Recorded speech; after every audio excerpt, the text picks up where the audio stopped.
Qiang Jin Jiu. Book 3, Drunk in Wild Songs. Chapter 282, Lofty Palace. Meng barged among the cast of falcons as they attacked him. It hissed at the top of its voice. Waves of fire followed in the wake of the collapsed tents and leaped onto the banner. The Hongying banner instantaneously burst into flames. Longly blade came cleaving down and struck against the scimitar, letting loose an ear-piercing screech of friction as blade scraped against blade. Sparks spattered as the blade slipped past. Amuer's arm sank slightly. Your arm strength is even stronger than your father's. Capitalizing on his height, Xiao Qiye dragged Longly blade with astounding momentum and sent Amuer's scimitar swinging and smashing down. Amuer took the blows, and although it was only a few times, the impact brought on a tearing pain in the area between his thumb and index finger. Under Xiao Qiye's forceful attacks, he took half a step back. Xiao Qiye's young age was his biggest advantage. Amuer was already old. When Xiao Fangxiu stepped down after becoming ill, Amuer retreated to the desert. He returned anew to the battlefield after many years had elapsed, and even though he did not appear old, he could no longer physically compare to Xiao Qiye, who was in his prime. "Have you come here," Amuer hoisted up his scimitar, "to give me back my son?" The attacking armored cavalry suddenly dispersed all over. Unexpectedly enough, there was a mounted crossbow in the ripped-apart golden tent. The veins of the warriors of the Hanshi tribe, who had been waiting for a long time, bulged as they shifted its direction under the clicking sound of the crossbow trigger turning. Heavy arrow instantly hurtled forth towards the armored cavalry. There was no movement in the tent that had collapsed in response. Reacting quickly as he rolled over the ground, Gu Jin reported, "The tent is empty." The stables of the Hanshi tribe had long been raided by Xiao Qiye, but warriors lying in ambush suddenly emerged from among the night sand. A short while later, whistles rose all around. The sound of horse hooves. Gu Jin prostrate on the ground with his ear to it and immediately reported, "They still have horses." The terrain where the Hanshi tribe was stationed was wide and open. There were no defensive structures installed at its borders. It could not even compare to the Mengchuo tribe at the entrance of Mozanchuan. But even when Hassan died in battle and the enemy's forces were pressing onto the border, they still did not get attacked by the remaining 11 tribes. That's because none of the tribes dared to come. During the reign of Xiand, Amuer swept up Zongbo's armory. Hassan's gears and supplies were funded by his father. As the man most skilled in reforms and revolution in the desert, Amuer's guts and spunk were most of the time extraordinary. The Hanshi tribe dwelled deep in seclusion in the desert. They had venomous fangs like snakes. The Libe armored cavalry had already scattered apart. Chen Yang was about to give his command when he reined in his horse, but unexpectedly, a pony suddenly came barging from the side. The battering ram-like force did not provide Chen Yang the chance to exert his strength at all and directly knocked him off his horse. With a ferocious expression in his eyes, the bare-chest lizard spat in the Biancha tongue, "An eye for an eye." Chen Yang rolled a few times after landing on the ground, and the lizard's iron hammer smashed down beside his helmet. Even if it did not hit the target, the reverberations it brought on when it brushed past still made Chen Yang dizzy. The lizards launched a pincer attack from the sides behind Xiao Qiye. His blade that he held aloft abruptly changed trajectory, passing under his elbow and armpit to pierce through a lizard's chest. A spray of blood erupted forth and splashed onto Xiao Qiye's shoulders and arms before flowing down along his armor to the saddle. A scimitar at the side came swinging down, and Xiao Qiye deflected his head aside to dodge the blow. His little braid brushed against the other man's blade. Unable to draw out the Longly blade immediately, he opted to bend his left arm and elbow the man hard in the face. The lizard did not expect Xiao Qiye's strength to be this terrifying. His entire face felt like it was about to crack open as his nasal bone broke instantly. The blade before Xiao Qiye was already pressing in toward him. Longly blade clung against his armor as he pulled it out in time to parry the scimitar with a resounding thud. Lang Tao Shuijin abruptly galloped forward, and Longli Blade, which was shouldering the other man's force, caused the other man's body to flip over during its advance. Xiao Qiye did not have the chance to catch his breath, because the moment Lang Tao Shuijin galloped forth, the mounted crossbow in the golden tent followed suit and turned around, too. At the same time he brought down the other man, a heavy arrow sliced through the wind and came charging at him. The mounted crossbow was a siege weapon, and its weight and lethality were enough for one of it to go up against 10 men. It had won countless victories for Great Zhou in its offensive and defensive battles in the early years. When Shenzhequan was defending Duan province, he also chose to use it as a defensive weapon, which served to show just how formidable it was. The crucial thing was that it required several people to work together just to draw the bow, and the force of a hurtling, heavy iron-headed arrow was definitely not something a single man could resist. Even Xiao Qiye himself could not shoulder the force of it alone when he encountered it on a 1,000-li-long boundary line, let alone at such a short distance. Gu Jin practically braced himself against the ground and broke into a dash at the same time, using the fastest speed he had ever mustered in his life, shouting himself hoarse as he ran, "Second master!" Xiao Fangxiu was gone. The battlefield was the most unreasonable place in the world. To Libe, even if half of them were wounded or end up dead tonight, they could not leave Xiao Qiye behind. Chen Yang was close to him, and when he straightened up, he encountered the iron hammer again. This time, he leveled his blade to block the blow. With an unexpected burst of strength, he shouldered the weight of the lizard's iron hammer and lifted it up. Chen Yang's 4 limbs were all trembling. A deep bellow burst forth from his throat as he hissed through clenched teeth, blocked the arrow. The gale, following in the wake of the heavy arrow, was already a short distance away from Xiao Qiye. He released the reins, and Lang Tao Shuixian beneath him neighed as it dropped onto its front knees. Xiao Qiye immediately rolled off his horse. The heavy arrow hurtled past with terrifying strength and slammed into the crowd. The warriors of the Hanshi tribe, dashing madly in the sand, flipped onto their horses. Holding up their scimitars, they came converging from all directions. Xiao Qiye gasped heavily for breath. The hair by his temples was already drenched in sweat. Bai'er of the Mengchuo tribe is the most untrustworthy bastard in the desert who doesn't keep his word. Amu'er scraped the blood droplets off his scimitar and rubbed his thumb against his stubble. And to think you'd believe them. This is a mistake Xiao Fangxiu would never make. Xiao Qiye teetered as he rose to his feet. The arm guard on his right arm was dented from the sudden assault of the heavy arrow earlier, but it did not crack. Xiao Qiye stabbed Longli Blade into the ground at his feet and raised his hand to untie the arm guard and secure it at the side of his waist. Under the moonlight smudged by the flames, Amu'er saw Xiao Qiye's shadow extending all the way before him. Behind him, the endless, silent desert stretched. "Stop saying my father's name." His words ignited Xiao Qiye's deeply seated fury and resentment. Hatred erupted in his chest, even the wounds on his back were burning. Xiao Fangxiu would never make such a mistake. Xiao Fangxiu would not make many mistakes. But Hassan left Xiao Fangxiu in the blizzard. Every time Xiao Qiye heard Amu'er say a word, it would evoke his memory of Xiao Fangxiu's body in the accumulated snow. "Xiao Fangxiu, Xiao Fangxiu." Xiao Qiye's eyes were red as he said in a hoarse voice. "You people took my father's head away and trampled at the dignity of the king of wolves under your feet." Xiao Qiye pulled out Longli Blade. "Give him back to me."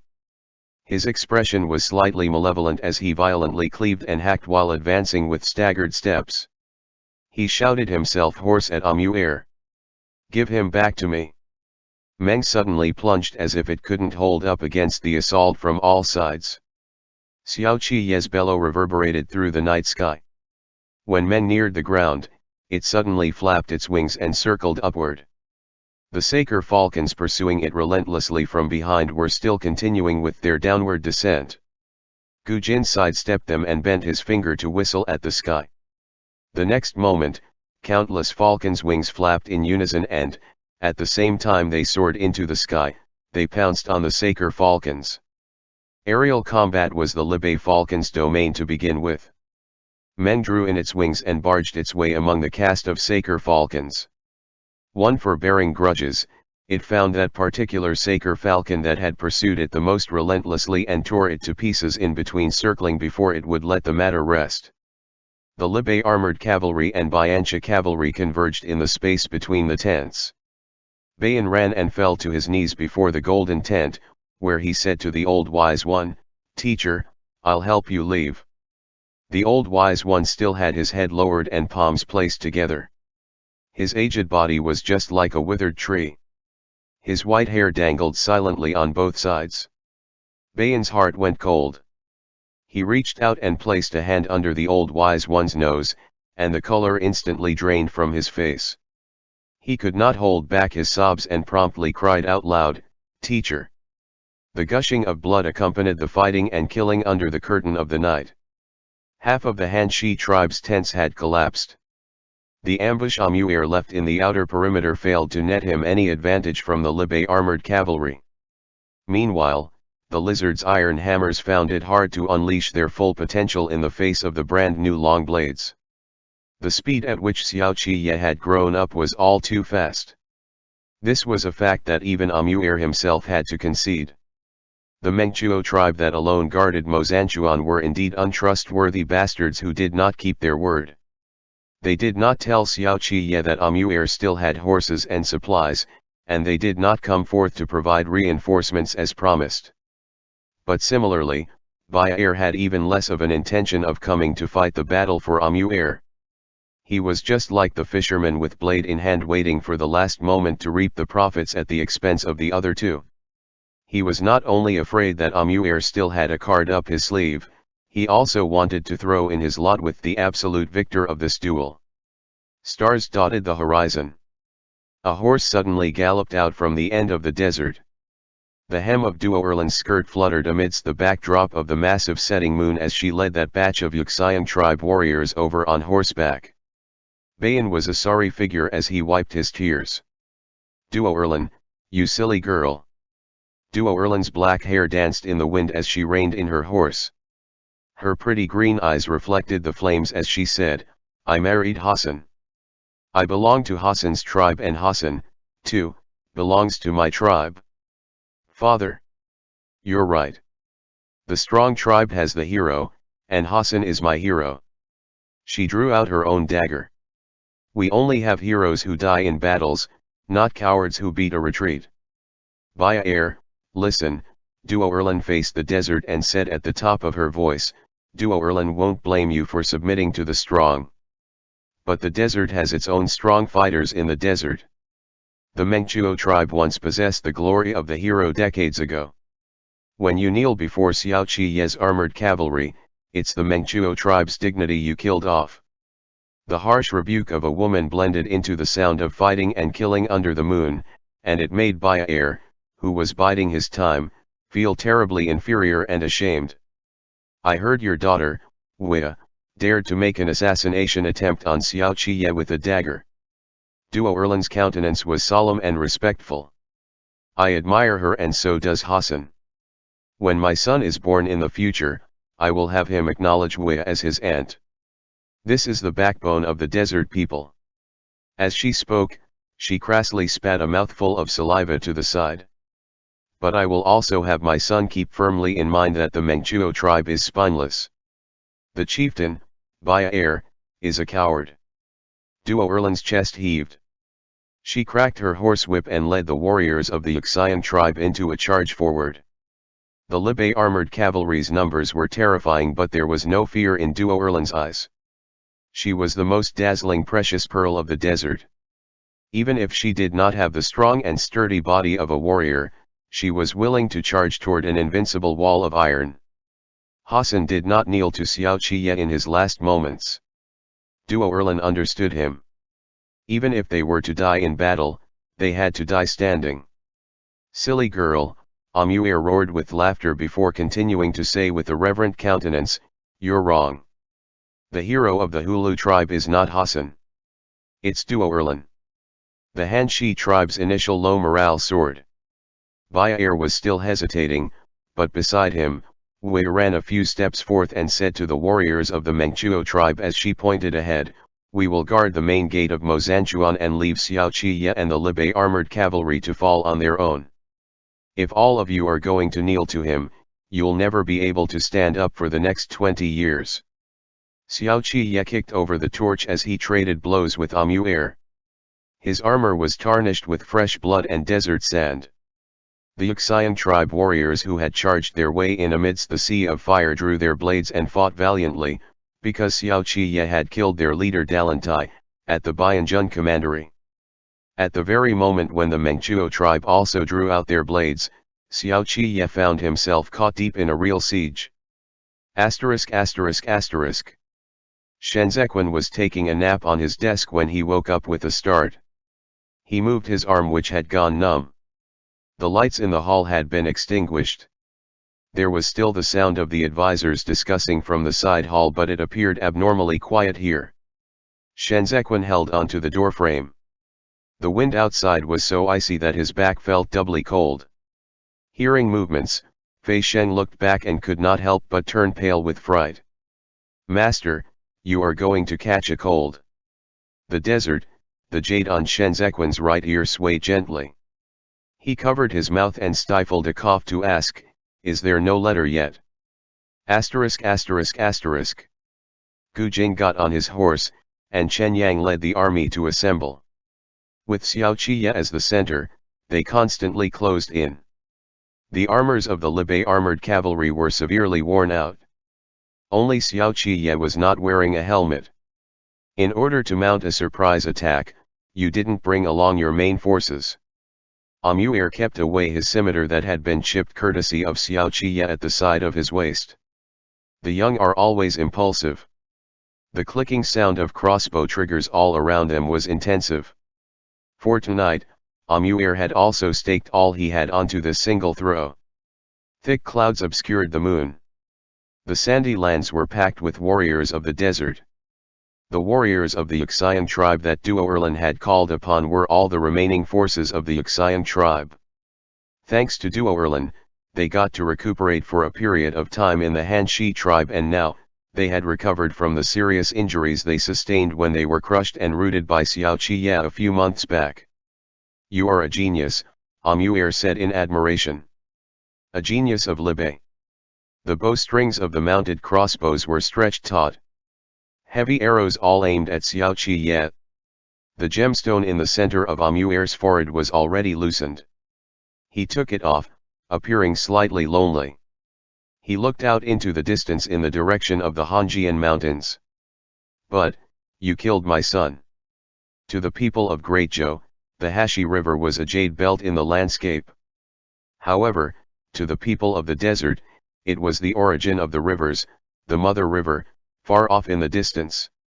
At one time, they shared the Hanjian mountains with Great Zhou, but the Libei armored cavalry's rise to prominence and caused them to keep retreating to the desert, where they could only kill each other for food and supply. All his life, Amuer wanted to lead the 12 tribes to the west of the Hashi River.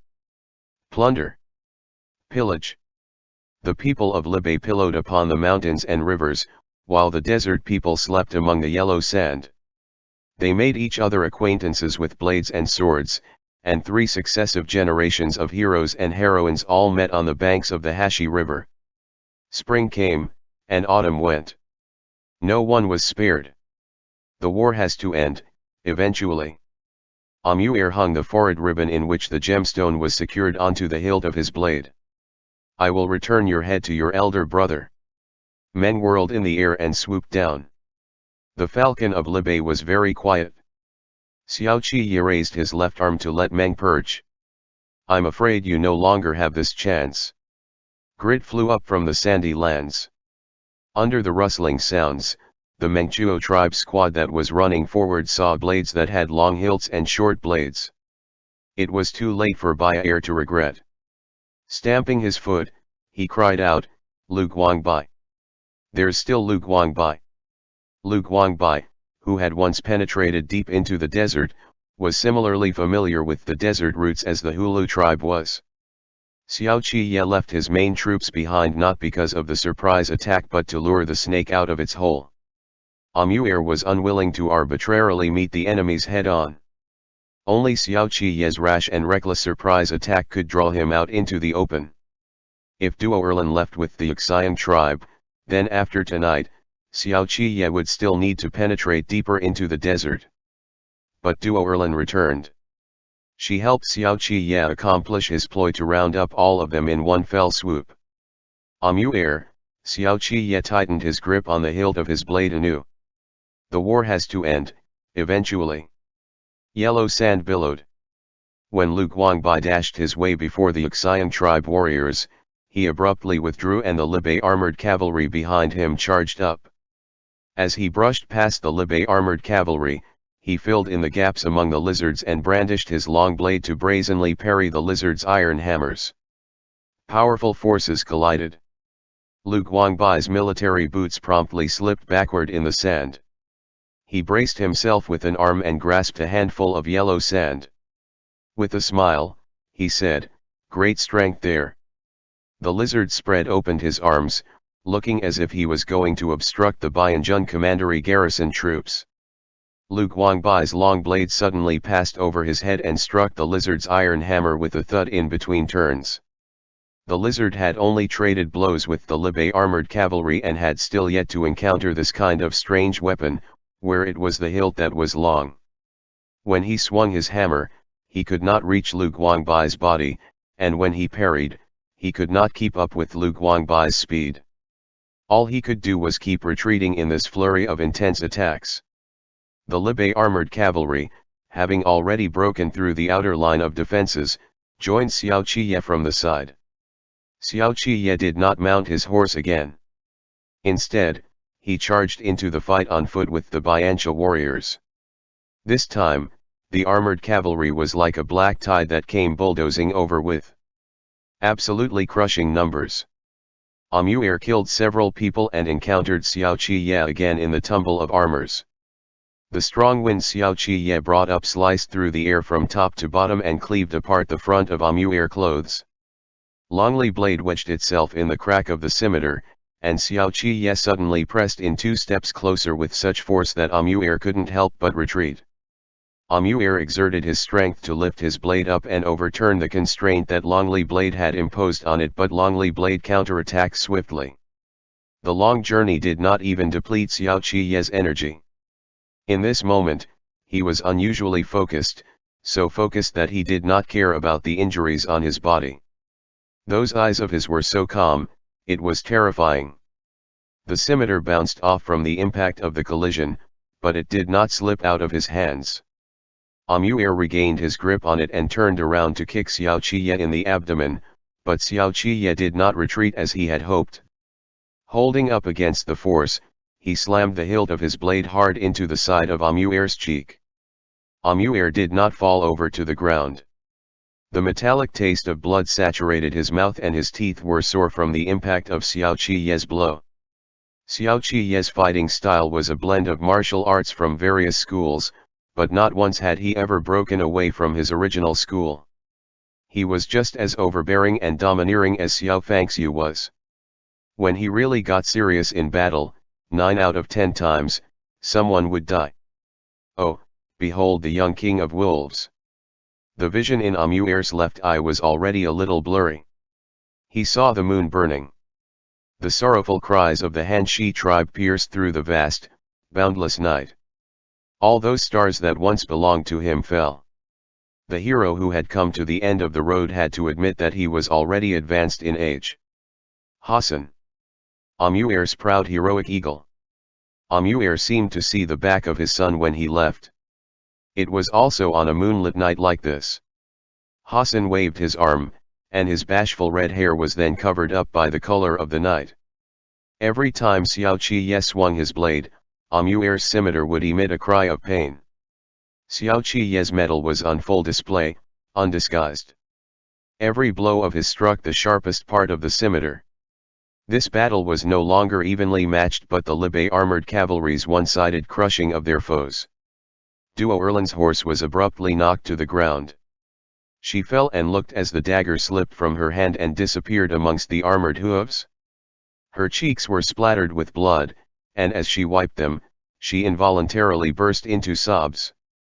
With his own dagger in tow, Bayan charged into the chaos and shouted to Duo Erlin, "Take my horse, Duo Erlin. Run." Covering her stomach, Duo Erlin shook her head. "You should leave." Bayan gasped unevenly for breath. He suddenly grasped Duo Erlin's arms and said sincerely, "The little eagle must live." He could not stop himself from crying. Sobs escaped his throat.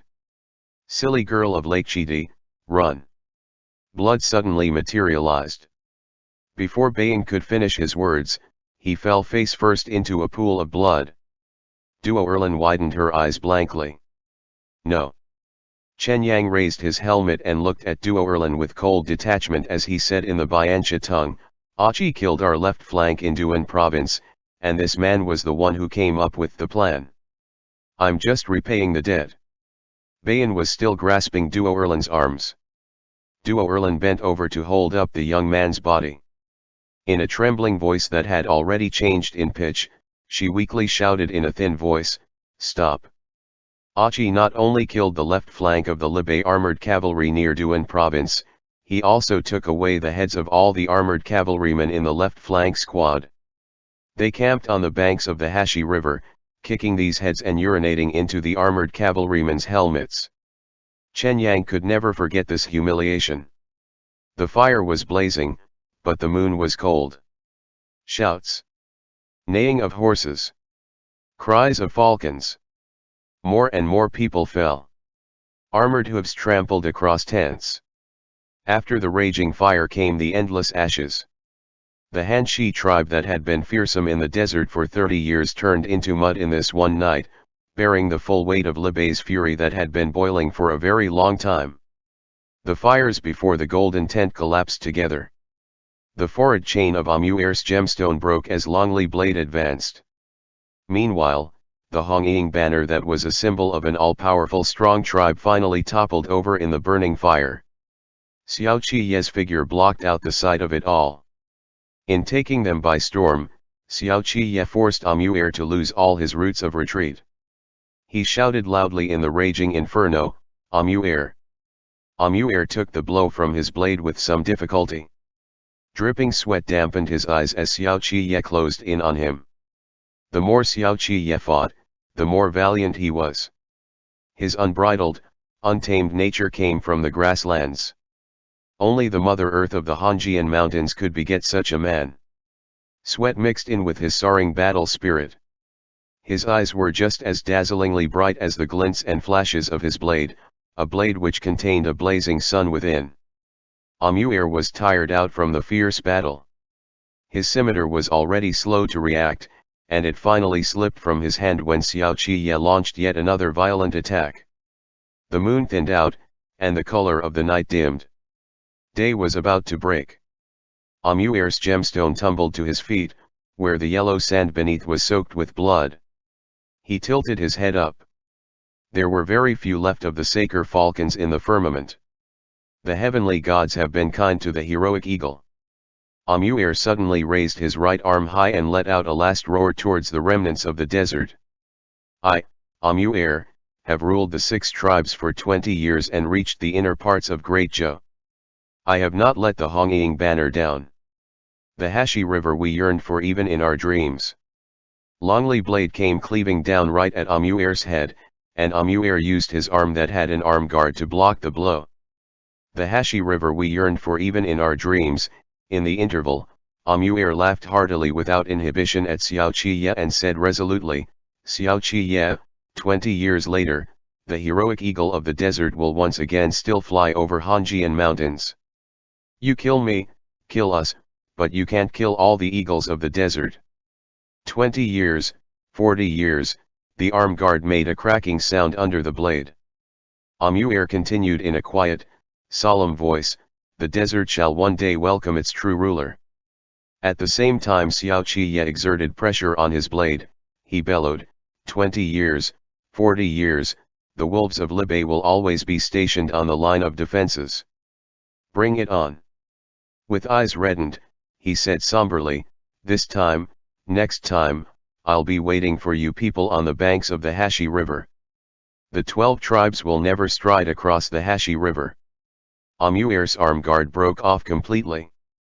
Following right after, the blade cut through it like a hot knife through butter and ended his shouts face on. Duo Erlin's sobs came to an abrupt halt, and then she let loose a heartbreaking wail. She clambered to her feet, but she stepped on the hem of her skirt and fell to the ground. She clambered up again, clutching the dagger as she rushed towards Xiao Qi. The swift wind swept through the flying sand, and the blade suddenly pointed right in the center of Duo Erlin's brows. Duo Erlin's hair scattered all over her body. She stopped before the blade, the tears in her eyes streaming incessantly while she trembled all over. Finally, she gritted her teeth and spat in abhorrence, "Kill me. Xiao Qi, kill me." The beads of blood on Longli blade dripped in the center of Duo Erlin's brows and weaved into her tears, obscuring this face of hers. The first rays of the morning sun at the end of the sky pierced through the darkness, and the thin light of dawn spread over the barren sands. Xiao Qi's armor radiated with subtle light. He lifted his chin slightly, as sweat trickled down his face. To Duo Erlin, he said, "The Libe armored cavalry do not kill women." Duo Erlin's teeth chattered. That was hatred. Here she stood, but even her dignity of dying in battle was deprived by Xiao Qi. "Get on your horse and get out of this expanse of desert land. In the future, the west of Mozanchuan belongs to Libe. If the 12 tribes dare to overstep the boundary line by even one step without my command," Xiao Qi's blade shifted down and jabbed heavily into the ground before Duo Erlin's feet, as if to draw an insurmountable chasm here. "The severe frost will slaughter the 12 tribes clean." The wolf banner of Libe fluttered in the blue dome of heaven. Xiao Qi's side profile was frosty and solemn. This was the last remaining mercy the king of wolf had. His battle blade slew the heroes of Biancha, while his armored cavalry passed through silently like the severe frost. Behind him stood the never-changing Hanjian Mountains. Amuir once massacred the 6 prefectures. That was not being powerful. Massacre was a kind of cowardice and weakness. The truly strong ones dared to face up to the encroachment of the years. From now on, Libe was no longer alone. Xiao Qi had the strongest backing in the world. He was the most unstoppable blade in the world. Duo Erlin slid to her knees on the ground and cried out loud. Xiao Qi kept his blade away into its sheath. No longer looking at Duo Erlin, he turned around and got on his horse, facing the countless Libe armored cavalrymen. "We won," someone said softly. Xiao Qi's back was to the sunrise. At the very moment when the sun shone in all its glorious radiance, he looked just like the day he scored a victory in his first battle at 14 years of age. Although he was covered in dirt and dust all over, the expression in his eyes was unyielding and untamable. He cracked his horsewhip and laughed out loud heartily amidst the caresses of the intense wind. A resounding victory. The Libe king of wolves. Emotion swelled in Lu Guangbai's heart as he watched Xiao Qi ride his horse. That kind of indescribable pride was very much like the moment when the 4 generals of the Xian era stepped across the border. A war general was loyal to the land. The 4 generals of Yanji had retired, and the 4 generals of Xian were worn out. The era of traitors and treacherous subjects was about to end, and the new brave generals would inevitably follow close on Xiao Qi's heel and emerge from amongst the mountains and rivers. Lu Guangbai hugged the hilt of his blade in his arms and chased a few steps after Xiao Qi, shouting, "We don't have horses."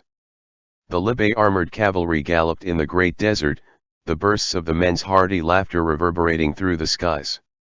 The dark clouds when they came turned into spring thunder on their homeward journey. Men whirled and soared, breaking through that layer of white clouds. Home was just right ahead. ******.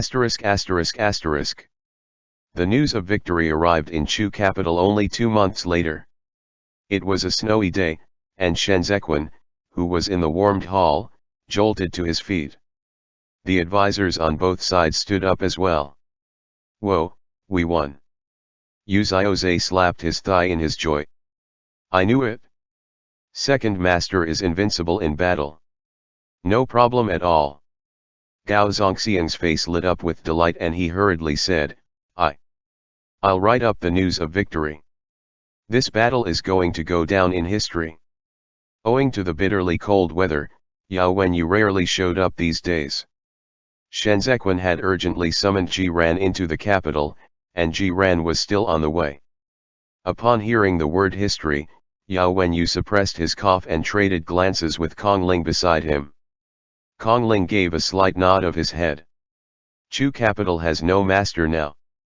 To welcome back second master, we will still have to make the preparations early. The advisors were all in good spirits.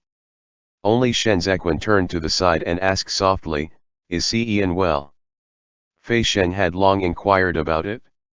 He reported back softly too, don't worry, master. Second master is fine. Shen Zequan felt a little reassured. There were green and luxuriant potted plants in the warmed hall that Zhou Gui's wife had sent over. Shen Zequan gazed at them for a moment. Surprisingly enough, he had the impulse to cut a branch and hide it in his bosom. It was already the hour of Su when the gentleman left. The hanging screen at the door rose and fell.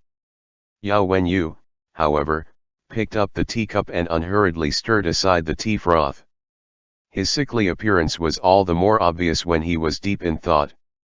Upon his return to Chu capital, Yuan Zhou did not meet with his old friends, nor did he return to the former residence of the Yao clan. Shen Zequan looked at the documents on his desk. You said this morning that you wanted to go and see Shui Zhuo. It was very quiet inside and outside the warmed hall. So quiet that they could only hear the sound of snow falling. Gazing at the rising and falling tea froth in the teacup, Yao Wenyu answered, we are both men on our deathbeds. I ought to see him. Shen Zequan averted his gaze away. No matter how self-possessed and composed he was, he had to feel emotionally moved by these words. Yao Wenyu did not drink the tea.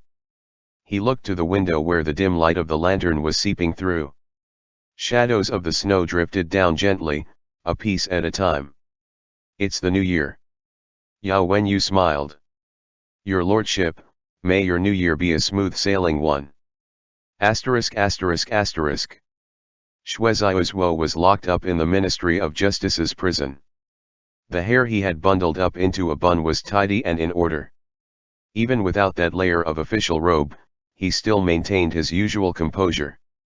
When Yao Wenyu arrived in his wheelchair, Shui Zhuo set down the chopsticks he was using for his meal, not in the least bit surprised as he looked at him through the door. It's cold in the first lunar month. Has Shen Zequan sent people to clean up the streets? Yao Wenyu turned his wheelchair. There was no snow covering his shoulders. The Imperial Army has their own arrangements, he answered. Shui Zhuo held his knees and looked squarely at Yao Wenyu. They both once lived in each other's shadows. In the first half of their lives, Shui Zhuo was that nameless blade. In the latter half, Yao Wenyu was that shattered jade. The snow on the mountain at the beginning of spring has melted, Shui Zhuo said. Teacher's burial mound isn't well positioned, see if you can fix it. You reside permanently in Chu capital, Yao Wenyu said. Didn't you go and take a look? Shui Zhuo's straightened spine was left cooling in the flying snow behind him. He truthfully answered, I didn't dare to go. Silence blanketed the cell. Yao Wenyu lowered his eyes, looking as if he was slightly smiling. He set the white wiki piece he had been grasping in his palm on the table and soundlessly pushed it toward Shui Zhuo in the dimness. Shui Zhuo gazed at that particular wiki piece. In the long, endless silence, he seemed to have heard the sound of rain on Mount Bodhi. Many years ago, Shui Zhuo's voice was calm. Teacher did not look at me through the noble clan's prejudiced lens of those of legitimate and illegitimate birth and promoted me into the imperial court to serve as an official.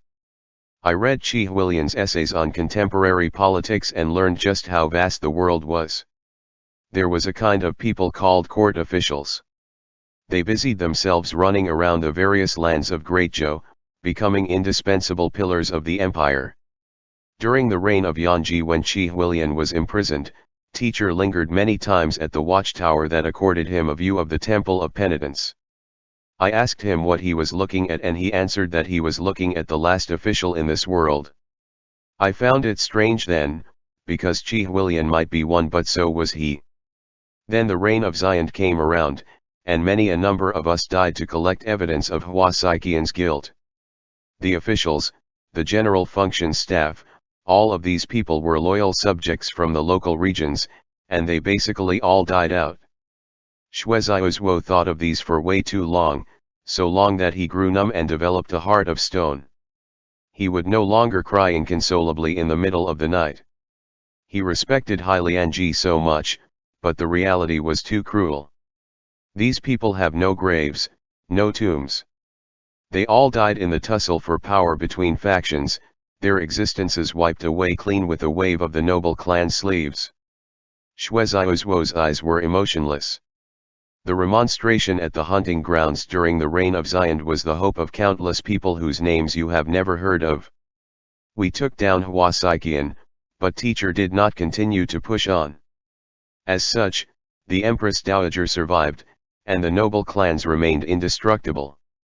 When Li Jianhong ascended to the throne, Xue Xiaozuo had the thought to assist him too, but Li Jianhong could not shoulder the heavy responsibility at all. What exactly was Hai Lianji persevering for? Xue Xiaozuo did not understand. He stood at the fork in the road, no longer willing to follow Hai Lianji. He could not see the light in this path. Even until today, Xue Xiaozuo raised his eyes. I still do not approve of teacher's path. No one can convince me at this point of the game, and you can't either, Yuan Zhou. Yao Wenyu turned his wheelchair around and made his way out of the cell. Xue Xiaozuo said as he looked at Yao Wenyu's back, "Heaven beget this Xue Xiaozuo, so take my life, call me what you will. Between you and me, who has won? I was merely defeated. My master was born at the wrong time and lost to Shen Zequan. It was her timing that was wrong, not her fate." Yao Wenyu's wheelchair braked to a stop. He did not look back but merely just turned his head aside a little in the shadows to enunciate, word for word, timing. Fate. Luck. The cell door shut with a clang, completely separating them on the sides between light and dark. Yao Wenyu pushed his wheelchair along the narrow passage. When he neared the front door, he suddenly started choking and coughing. The light at the entrance was dim. Yao Wenyu held onto the handles of his wheelchair, gradually losing sight of what lay ahead amidst his gasps for breaths. "Mister!" The warden at the side cried out in alarm. "Timing, fate, luck, none of which is within my control." Yao Wenyu's fingers made a weak, despairing grab at empty air ahead of him as he toppled over. When Yao Wenyu woke up, it was in a room lit with a dim lamp. Shen Zequan watched over him at the side and said softly, "Ji Ran and Sanjiao are about to arrive. Have a chat with me as we wait for them." Yao Wenyu looked at the draped curtains and also answered in a soft voice, "I had Sanjiao go to Mount Bodhi and plant a Bodhi tree there to wait for me." Shen Zequan lowered his eyes stinging hotly as if the tears would fall if he so much as blinked again. "The winter really is long," Yao Wenyu said in melancholy. "Before I entered the capital, I thought that I might be able to wait until the flowers on Mount Bodhi bloomed." "Wait for a little longer," Shen Zequan implored him despondently. In that instant, his voice grew hoarse. "Yuan Zhou." Yao Wenyu did not answer.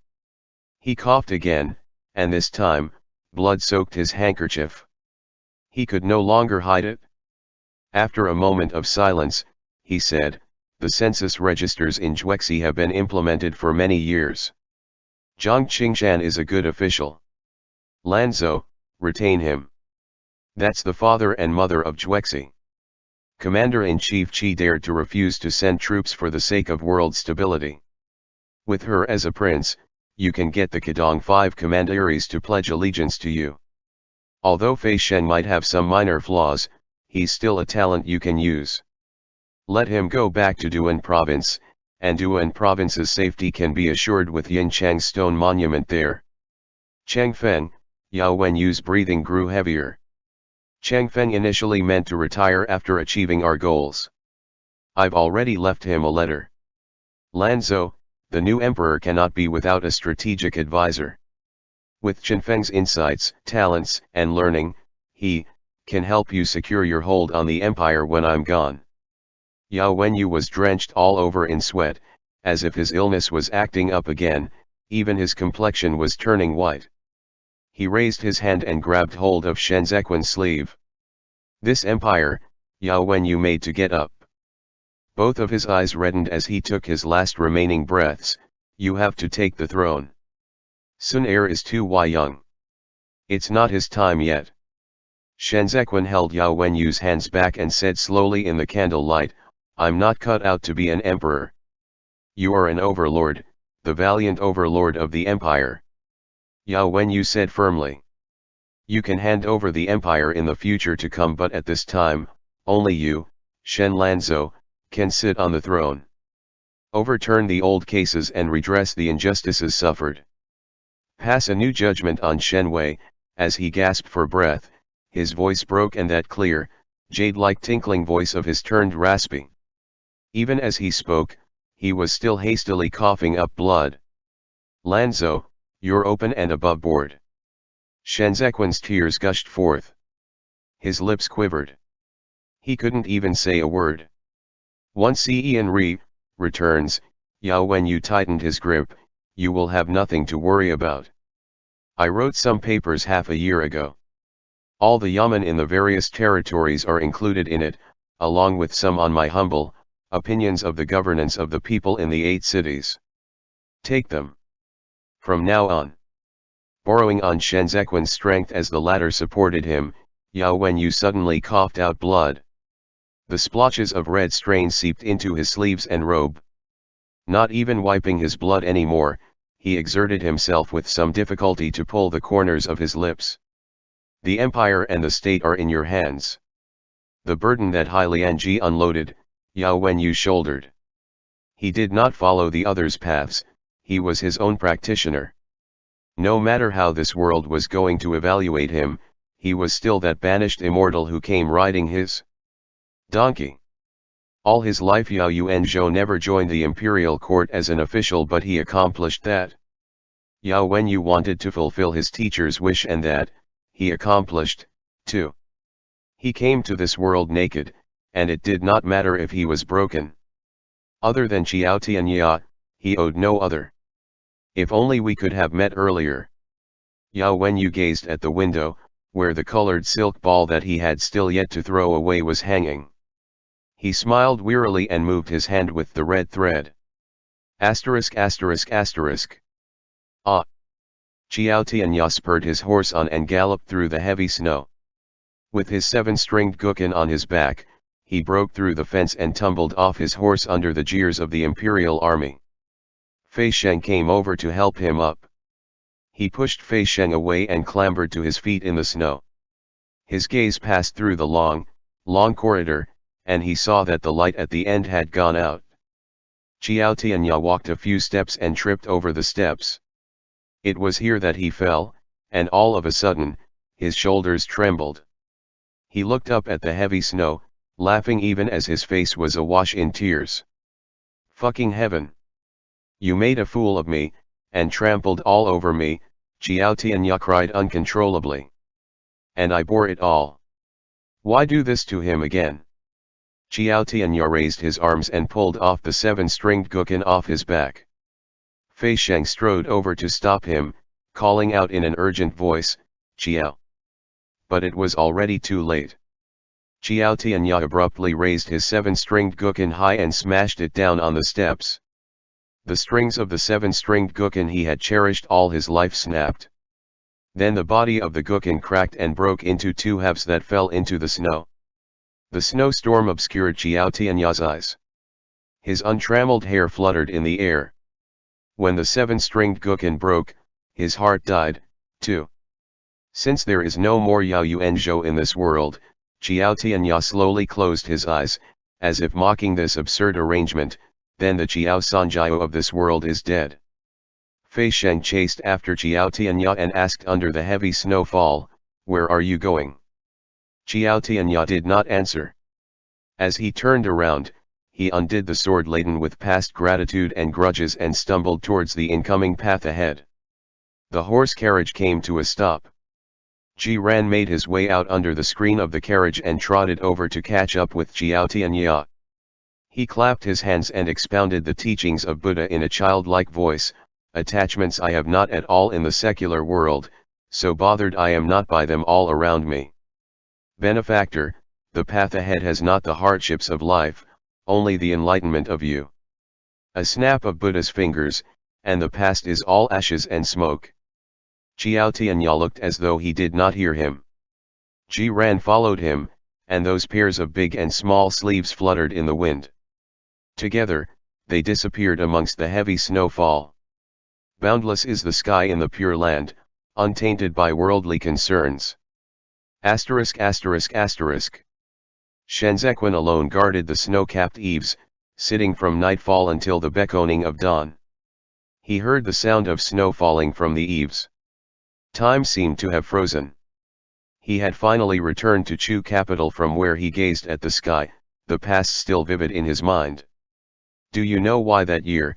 Shenzhequan hugged his overcoat and said slowly, "I agreed to see Ian's request to put on the earring." Fei Sheng, who was standing very far behind him, answered, "Because master and second master have a great relationship." Shenzhequan raised his hand to break off the plum blossom blocking his way.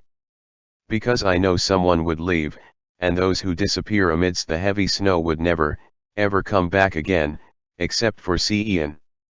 With Xiao Qiye putting on the earring to Lanzhou, it was an explicit expression of his dominance which concealed his affection and love. Every time he cupped Lanzhou's face, his gaze was always so scorching hot and blazingly passionate. This was a love that could never waver, desire that could never be concealed. Shenzhequan's wearing of the earring that Si Ian gave was similarly a declaration of possession, that he still had tenderness amidst his pain and ruthlessness. This was his gentleness, one that he only gave to Xiao Si Ian. Fei Sheng did not dare to get too close.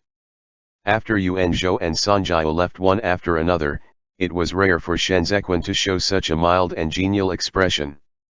Shenzhequan was already standing at the peak of the world. Even if he had yet to wear the crown, he was different from when he was still in Zongbo. This difference was not because Shenzhequan or Fei Sheng had changed, but because the place had changed. It was as if even the stairs in this imperial capital that had towered for centuries possessed the power to intimidate. Fei Sheng racked his brain to coax him. "Master, the princess consort of Libei and the heir apparent are already on the way. They will be able to enter the capital in a few more days." Shenzhequan uttered his acknowledgement as Fei Sheng stood in silence. Some time later, Shenzhequan rubbed away the plum blossom he had plucked off. The juice of those fragile and delicate petals dampened the pads of his fingers. At the same time he lowered his eyes, he took the handkerchief. Squishy noises suddenly sounded from the snow-covered ground. Shenzhequan had yet to open his mouth when the top of his head was suddenly covered by an overcoat. Shenzhequan was momentarily stunned. Subsequently, he was picked up in someone's arms, and the motion revealed a gap in the overcoat. The back of his head was held down, and then he was kissed squarely on the lips. Fragments of snow landed on the top of Shenzhequan's nose, but it was all hot between his lips. Xiao Qiye pulled off the overcoat and laughed. "I." Shenzhequan yanked hard on Xiao Qiye's fur collar. He turned and lowered his head, almost crashing onto his lips. The travel-worn Xiao Qiye promptly tightened his arms around Lanzhou, holding him so tightly that the latter could barely catch his breath. Shenzhequan pulled away a little and whispered, "I." Xiao Qiye covered the back of Lanzhou's head and kissed him again, throwing all his pining over the few months they were separated into the kiss. He showed his true colors after a moment of masking it and kissed Lanzhou until the tip of Lanzhou's tongue went numb. Xiao Qiye had long legs and great strength, so it was not at all a strain for him to hold Shenzequan in such a way. Shenzequan's head was already pushing into the branch of plum blossoms, and the snow on it fell for all it was worth and dropped onto both men's napes. It was so freezing cold that they both shivered in unison. "Man, Chu capital is rather cold," Xiao Qiye lamented.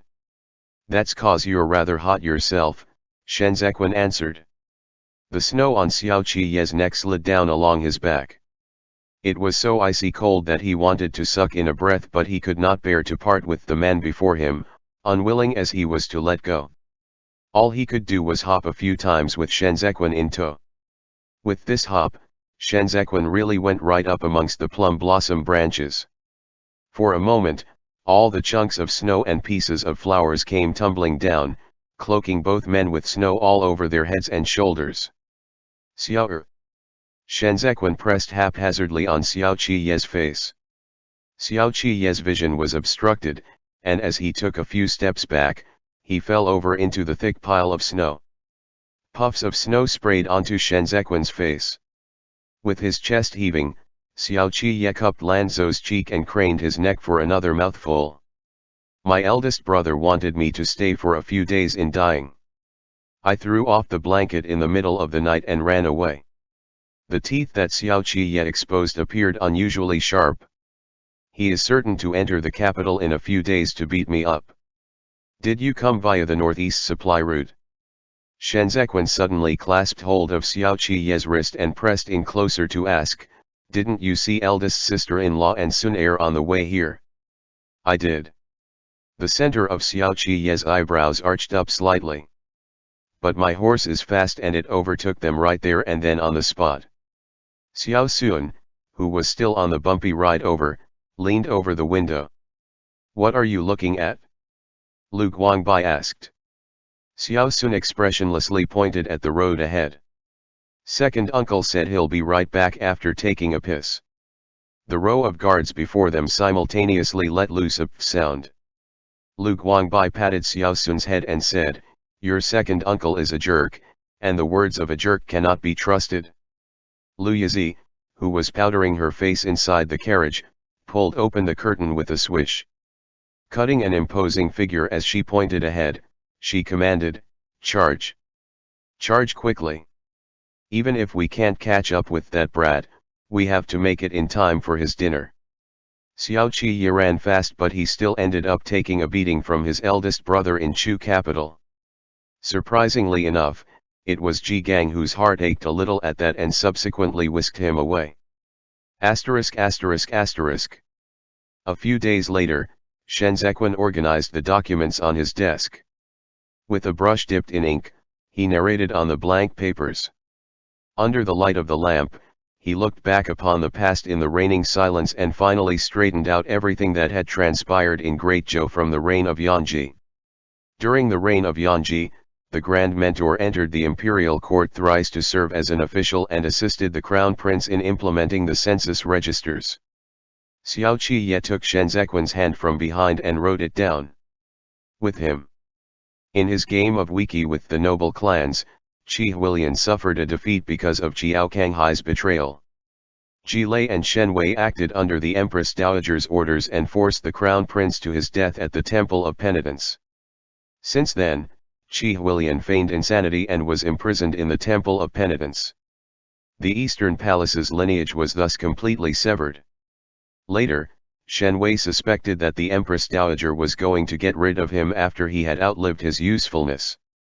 After repeated days of turning and tossing, Shen Wei spent a huge sum of money to bribe Pan Rugui and gained himself the opportunity to be assigned out of the capital to Zongbo.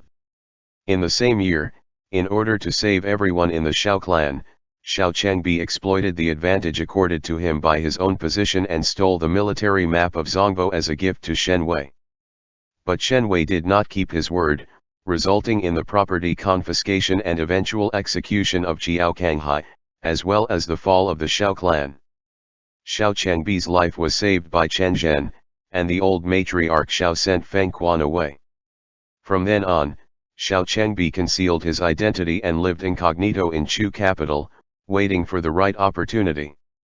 Shen Wei arrived in Zongbo, and in order to preserve his life, he passed on the military topographical map of the 6 prefectures of Zongbo to Amuer as a gift, while at the same time he was contacting Amuer on behalf of the noble clans. In the process of contending for Giedel, he killed his wife, Bai Cha, for Amuer. In the 3rd year of the Xiand era, Zhuexi was hit with a drought, and provincial administration commissioner, Zhang Qingshan, ended up owing a huge debt of tens of thousands of taels. At the risk of being charged with a capital crime punishable by death, he opened the granaries and distributed the grains to provide aid relief to the people. In the same year, Deputy Grand Secretary Hai Lianji joined forces with Chief Supervising Secretary of the Ministry of Revenue, Xue Ziuzhuo, and the others from the proactive faction in the various regions to call Hua Saiqian to account. Hua Saiqian's attempts to ask the noble clans for money fell through. Subsequently, he took a risk out of desperation with Wei Huigo and used Shen Wei's evasion of war as an opportunity to open up the line of defense at Zongbo Hashi River to let the Bianchi cavalry into the territory. When Xiao Qi wrote to this point, his eyebrows creased slightly into a frown. As he dipped the brush in ink, he said, in evading the battles, Shen Wei actually was the noble clan's scapegoat. It would have been better for him to throw in his lot with Amuer at that time. To date, I still can't figure out why he set himself on fire. I originally did not understand it either. Shen Zequan turned his head aside to look at Xiao Qi. It was only when Changfeng reorganized the Shen clan's genealogical record that I found the reason, the most obvious reason. Xiao Qi looked at Shen Zequan. Shen Zequan coughed out the 3 words, Shenzhuji. Xiao Qi understood it in a flash. That was indeed obvious. In order to avoid war back then, Shen Wei and his heir apparent, Shenzhuji, strangled the Dun province commander, Tan Tai Long, to death. Even if they returned to Chu capital again, they would be convicted of a crime. He had meant to defect to Amuer, but Amuer's cavalry lassoed Shenzhuji behind the horses and dragged him to his death on the public roads. Shen Wei then became an abandoned pawn that both sides discarded. He had no future, no way out of his predicament. Then, in the 4th year of Xiand era, Xiao Qi pressed his chin down on the center of Shen Zequan's hair. Arlanzo entered the capital. In that instant, the past replayed itself as if it were yesterday.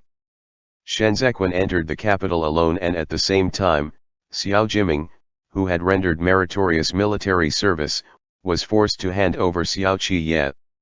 The mad dog crushed by hatred and the vicious dog bound with shackles tore into each other in the gloomy reign of Chu capital. The metallic taste of blood saturated each other's mouths, so hot it blazed like fire. Chu capital molded and forged Shen Lanzhou and Xiao Xian. They were back-to-back blade and shield, and they were also face-to-face passion and desire. Day was breaking when Xiao Qi heard the distant toll of the bell. He stroked Shen Zequan's temple and said with certainty, "From today onwards, my Lanzhou is the common ruler of all in the world. The 560,000 troops in the empire are all under your command. Enter and exit the ceremonial hall and the palace as you please. This Xiao Xian shall stand in the front hall with my blade in hand to watch over the heroes from all over on your behalf." Shen Zequan tilted his head up, and Xiao Qi raised the emperor crown with the dangling tassels of beads and secured it for him on his head. That deep red robe was adorned with dark gold rims. Once again, Xiao Qi touched the red jade bead earring on Shen Zequan's right ear. Kong Ling, who was outside the hall, knocked thrice on the door. And so the hidden blade of talent returns to its sheath. Shen Zequan's expression was a little indolent. The pad of his fingers nudged up along the side of Xiao Qi's arm before grasping hold of Xiao Qi's chin. He pulled it close, but instead of kissing him, he whispered, "Who made this prince robe of yours?" Xiao Qi whispered back, "My secret lover." Shen Zequan laughed. He took half a step back and stood side by side with Xiao Qi in front of the doors. At the very instant the doors opened, Xiao Qi lifted his hand and gently pushed Shen Zequan in the back of his waist. Shen Zequan strode out and saw the blue dome of heaven awakening. Between the layers and layers of eaves, the former subordinates of the three territories of Zongbo, Libei, and Kedong all kneeled to the ground. Kongling raised the imperial jade seal and took the lead to say, "Long live! Long live, your majesty!" Everyone present shouted reverently in unison. The new sun promptly made an appearance. Rays of light burst through between the eaves and the dangling beads to shine upon Shenzequan's face. Shenzequan was so dazzling amongst the masses of his subject that no one could look at him directly. He saw the sun rise in the east, heard the wind chimes stirring in the wind, and in that very instant, all sorts of emotions overwhelmed him. Shenzequan erected a new Kangyun pavilion at the former site of Yulong Terrace. On the left, he set up a civil minister registry, with the names of Qi Huilian, Hai Lianji, and Yao Wenyu leading the various officials. On the right was the military general register, where the names of Xiao Fangxiu, Xiao Jiming, Qi Zuyan, Lu Guangbai, and Yin Chang were recorded for all posterity. At the end of those neatly arranged portraits were the images of two men of equal standing in the hierarchy. From then on, all hostilities of war came to an end, and peace ensued. Jing was chosen as the title of the reigning dynasty, with Shenzequan kicking off the first year of Chun Sheng. On this one day, a merry feast was held in the palace. Zhou Gui, who had been simple-hearted and inarticulate for half of his life, was drunk in front of the hall. As he indulged to his heart's content, he struck the chopsticks in his hand against the wine cup and sang, "From the vast blue sky the egret comes, of waters boundless amidst the mist." Midway through, he sighed with emotions and shed tears. Holding Kongling's hands, he said, "After this, I alone will guard Tse province. You will be here as the chancellor in white." Having spoken to this point, he totally disregarded his dignity and burst out crying. "Oh, how difficult this journey has been! Cheng Feng, I'm too happy."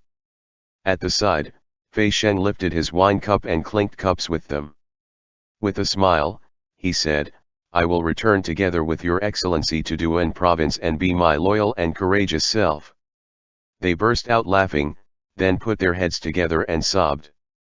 Wiping his tears, Fei Sheng said, "Blast it! Once I'm gone, who's going to take care of master?"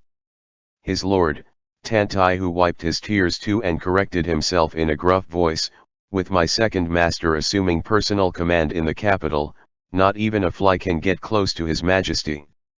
The frick you're worried for?" Upon hearing them, Gao Zhongxiang suddenly started bawling. "What's wrong with you?" Yu Xiaozhe hurriedly asked him.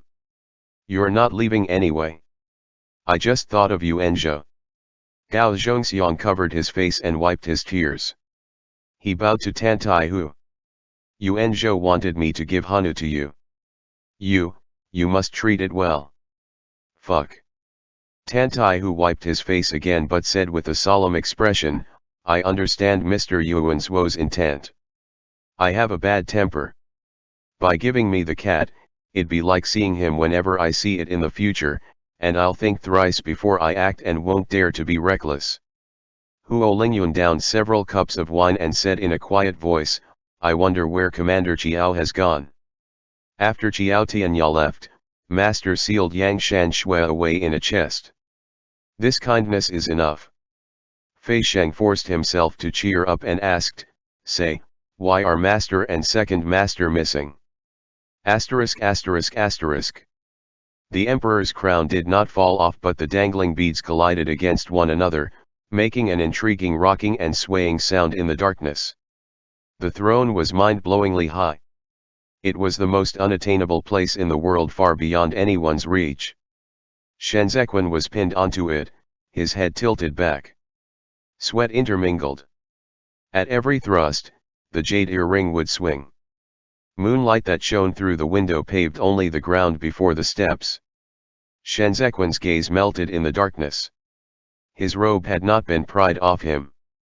He reached out his hands and clenched the robe on Xiao Qiye's back tightly. This was the most formal and solemn place in the world, and the most coveted position of all in the world. but Shen Zequin did not care, and neither did Xiao Qiye. That blazing, scalding sensual sensation extended all the way down to their toes. The wolf on Xiao Qiye's back was hurting from being scratched, but he loved this pain. It was here that Shen Zequin melted as Xiao Qiye held his jade earring in his mouth. All he could do was struggle to squint his expressive eyes. Time after time, he called out "Ah yeah," ignorant of the gravity of his actions. Xiao Qiye braced himself against the back of the throne with his hand and trapped Lanzhou in the crooks of his arms. Biting him, he let loose a chuckle amidst the roughness of his motions and responded. "Lanzhou." He secured both of Shen Zequin's hands in place. "Lanzhou. Oh, Lanzhou." The crown on top of Shen Zequin's hair finally fell off and tumbled down the throne, the dangling beads tinkling as it rolled along the steps. Shen Zequin liked this sound. Xiao Qiye sniffed at him, displaying a hint of aroused ruthlessness at this close distance. "Got you captive." Shen Zequin's fingertips that could still move slide around the area between Xiao Qiye's thumb and index finger, as if in compliment and encouragement. Shen Zequin was so dangerous and deadly. His slightly dazed and disoriented eyes clung to the side of Xiao Qiye's cheek, seemingly hidden in the shadow of the alpha wolf. This was Xiao Qiye's jade earring. Both men trampled on power underfoot, crushing it as they reveled in this long-awaited feverish passion. All those strives were too far off to be visible. From now on, they had each other to depend on. Through will and woe. Till time eternal. End chapter.